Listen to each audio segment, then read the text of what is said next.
I first picked up a book by Eva Parakos in about 1986, The Pathwork of Self-Transformation.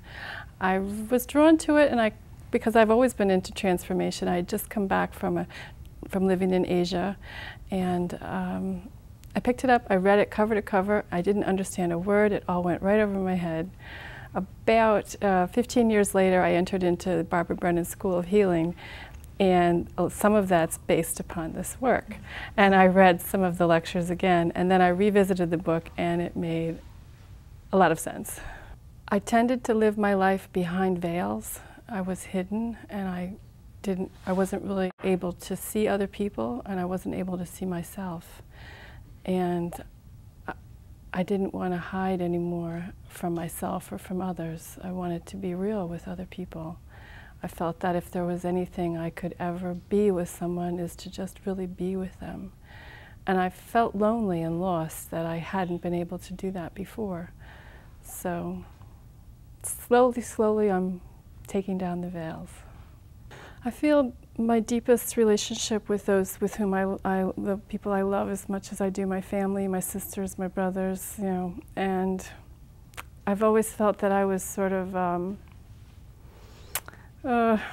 never quite fitting in, and I wanted to fit in not only in my family but to fit in with other people.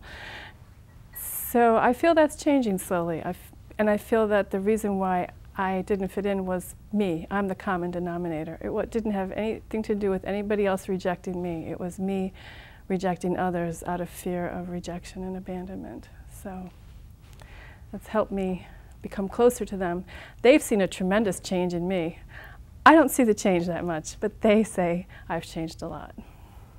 I'm thankful that they see the change because, as I said, I don't know that I recognize it as much. I don't feel it within myself as much as other people seem to notice it, which is recognition that I need to continue on the path or continue with the path work at this stage in my life.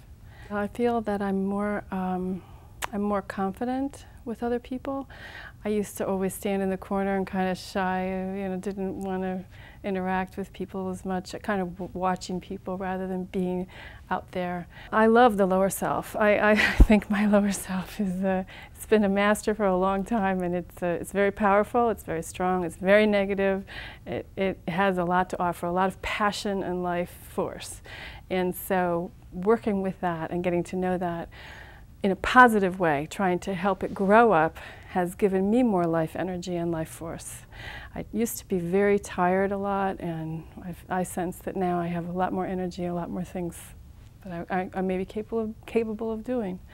Quite some time ago, I was really at the end of a rope, and I called and I said, I need help because I'm at the end of a rope. And it was almost literal, and they said, well, can you come in? And I said, yeah, I'll come in because you need to come in right now, or do we need to send someone for you? I said, no, I can make it in. I came in, and the lady said, you know, you're the most important person in your life, and you need to start to learn that. And therapy helped me initially tremendously, but when I'm walking a spiritual path and I'm living that life, walking the path and being in it every day, morning prayers, afternoon prayers, evening, honoring nature, trying to fill myself with love. That type of path has helped me to just be with myself. Therapy is wonderful, and I need that too, so it's part of the picture for me. My pathwork teacher, sometimes I feel when I sit with her that there's such a deep soul connection that exists.